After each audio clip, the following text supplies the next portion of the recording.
Hi everyone, welcome back to this fresh video. आज के इस वीडियो में हम बात करने वाले हैं सीबीएसई क्लास 10 न्यू नोटिस के बारे में। एक ऑफिशियल नोटिस आया है सीबीएसई में, जाके आप यहाँ पे चेक कर सकते हो cbse.gov.in, जहाँ पे guidance to class 10 students for board examination यहाँ पे लिखा गया है।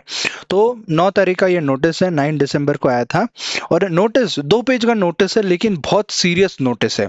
इस नोटिस में ऐसा ऐसा चीज लिखा गया है कि अगर आप फॉलो नहीं करोगे तो आपको 0 मार्क्स मिल सकते हैं आपके आंसर सही होने के बाद भी। क्लास 10 स्टूडेंट्स के लिए लागू होता है, 12th के लिए नहीं है ये नोटिस। तो 10th वाले ध्यान से देखिए, क्योंकि 2 बोर्ड सिस्टम लागू हो रहा है, उसके अलावा बहुत सारे छोटे छोटे चेंजेस किए जा रहे हैं। ये चेंजेस के बारे में जानना बहुत जरूरी है। तो सबसे पहले बात करते हैं नोटिस के बारे में। जो सब्जेक्ट लाइन यहाँ पे लिखा गया है, that is guidance to class 10 students for board examination. तो क्लास 10 स्टूडेंट्स के लिए है, ये क्लियरली बता दिया गया है। एक एक पार्ट को आराम से समझेंगे, विद एग्जांपल बताऊंगा। तो वीडियो को एंड तक जरूर देखना। और बहुत सारे ऐसे स्टूडेंट्स हैं जो हमारा वीडियो देखते हैं लेकिन चैनल को सब्सक्राइब नहीं किया, तो जल्दी से चैनल को सब्सक्राइब कर लीजिए ताकि लेटेस्ट अपडेट आप अप टू डेट रहेंगे। बात करते हैं पहले पैराग्राफ के बारे में। You are aware that this year in class 10th in science and social science, question papers have been divided into different sections as per the given details with a view to improve quality of evaluation।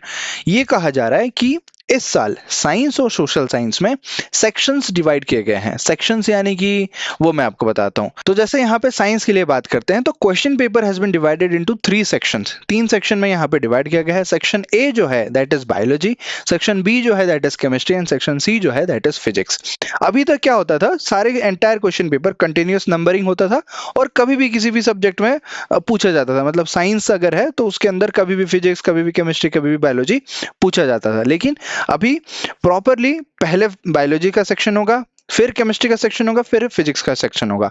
जैसे इसको याद कैसे रखेंगे, generally हम PCB बोलते हैं ना, physics chemistry biology को पीसीबी बोलते हैं। जस्ट उसका रिवर्स यहाँ पे पीसीबी, बीसीपी। इसी फॉर्मेट में अगर आप याद रखोगे तो पहले बायोलॉजी, फिर केमिस्ट्री, फिर फिजिक्स, इसी फॉर्मेट में आपको याद रखना है। और क्वेश्चन पेपर को भी अटेम्प्ट करना है। मैं बताता हूं क्या क्या 5 ऐसे रूल्स और गाइडलाइंस बताए गए हैं।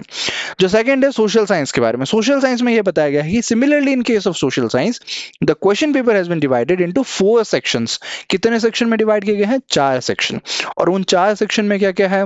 पहले हिस्ट्री, दूसरा ज्योग्राफी, फिर पॉलिटिकल साइंस और लास्ट में इकोनॉमिक्स।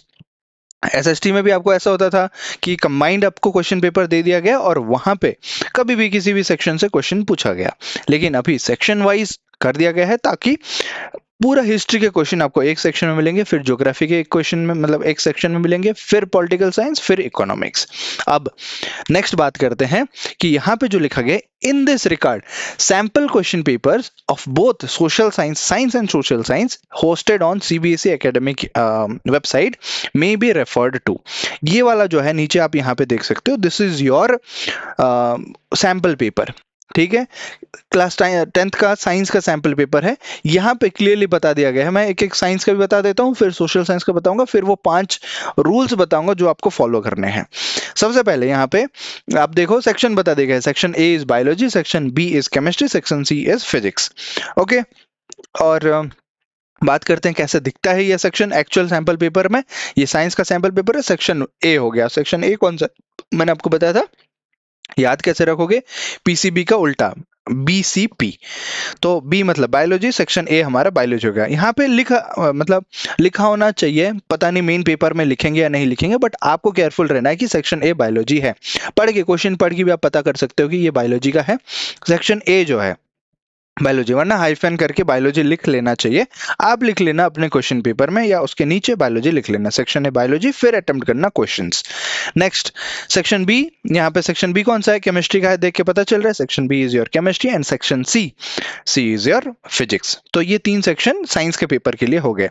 अब बात करते हैं next, that is your social science. अब सोशल साइंस में यहाँ पे भी क्लियरली मेंशन कर दिया गया है कि 4 सेक्शन में डिवाइड हुआ है। Section A is your history, B is your geography, C is your political science and D is your economics.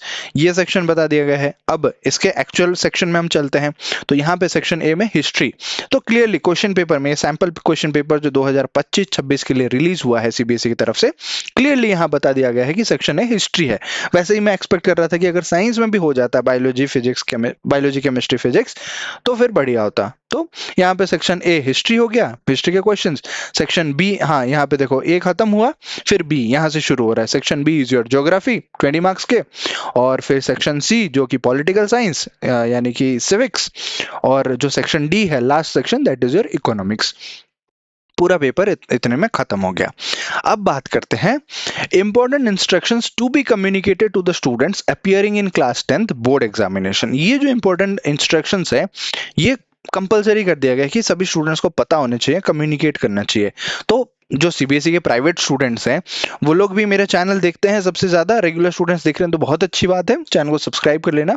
But हाँ, प्राइवेट स्टूडेंट्स को स्कूल की तरफ से कोई ऐसा नोटिस नहीं मिलता, वो यूट्यूब पे ढूंढते हैं कि कहीं पे हमें चीजें पता चल जाए तो हम अप टू डेट रहें।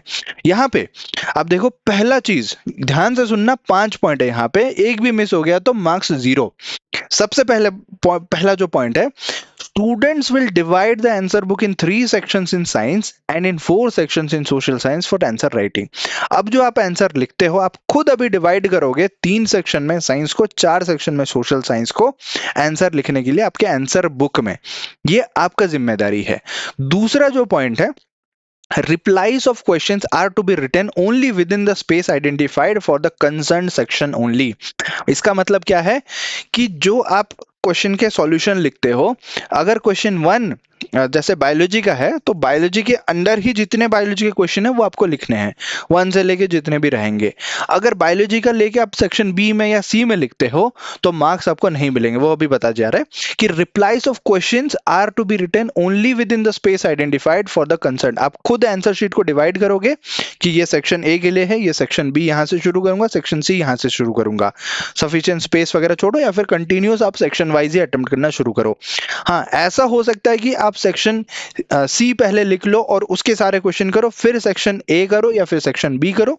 जो भी सेक्शन शुरू करते हो उसके सारे क्वेश्चंस प्रॉपर्ली होने चाहिए। ये जनरली मैथमेटिक्स में सेक्शन वाइज होता है या फिर दूसरे सब्जेक्ट में आपको पता होगा long answer type, short answer type, but अभी साइंस और सोशल साइंस में ये चीज बना दिया गया है, तो इसीलिए थोड़ा सा केयरफुल रहना पड़ेगा। तो पहला चीज क्या हो गया कि सेक्शन आपको डिवाइड करने हैं खुद, 3 सेक्शन साइंस में, 4 सेक्शन सोशल साइंस में।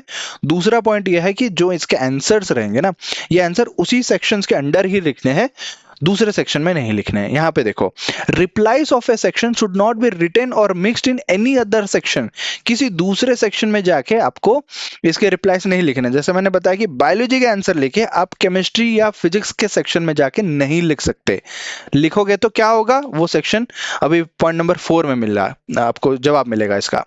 इन case if replies are mixed, इसका रिप्लाई मतलब इसका आंसर उस सेक्शन में, उसका आंसर इस सेक्शन में, अगर रिप्लाई अगर आप मिक्स कर दिए, अगर क्वेश्चन नंबर सही भी है, आंसर भी सही भी है, this will not be evaluated and no marks will be awarded.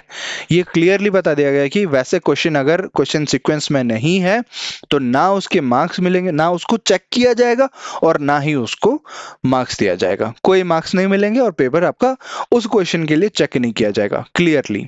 And point number 5 is very serious. Such mistakes will not be accepted and addressed even during verification or re-evaluation process after the results are declared। Result declare होने के बाद आपको पता है कि री-इवैल्यूएशन, rechecking वो सब होता है। वेरिफिकेशन के टाइम पे भी अगर आप बोलते हो नहीं ये तो मेरा क्वेश्चन सही है, आप पैसा भी देते हो, तब भी वो क्वेश्चंस चेक नहीं किए जाएंगे क्योंकि आपने फॉलो नहीं किया रूल। कौन सा rule? Rule number 4, rule number 3, rule number 2, rule number 1। That is जिस सेक्शन में जो आंसर होगा उसी सेक्शन में ही लिखना है, दूसरे सेक्शन में जाके नहीं लिखना है। लिखोगे तो क्लियरली यहां पे बता दिया गया will not be evaluated and no marks will be awarded, उसके मार्क्स भी आपको नहीं मिलेंगे। तो ये पॉइंट नंबर 5 जो है ना बहुत सीरियस बता दिया गया है कि वेरिफिकेशन के लिए अगर आप डालते हो, अगर आप पैसा भी दे के वेरिफिकेशन डालते हो तब भी आपको मार्क्स नहीं मिलेंगे। नेक्स्ट बात करते हैं कि ये लास्ट जो है, all schools are therefore requested to kindly ensure that required practice is done by the students in advance to ensure that they are not making any mistake ये कम्युनिकेट कर ले और उनको प्रैक्टिस करवाए। कौन से schools can also include these instructions in the pre board examination. तो pre board examination में इंस्ट्रक्शन इंक्लूड करेंगे तो फिर बहुत अच्छे से प्रैक्टिस बन जाएगा स्टूडेंट का और वो गलती नहीं करेंगे।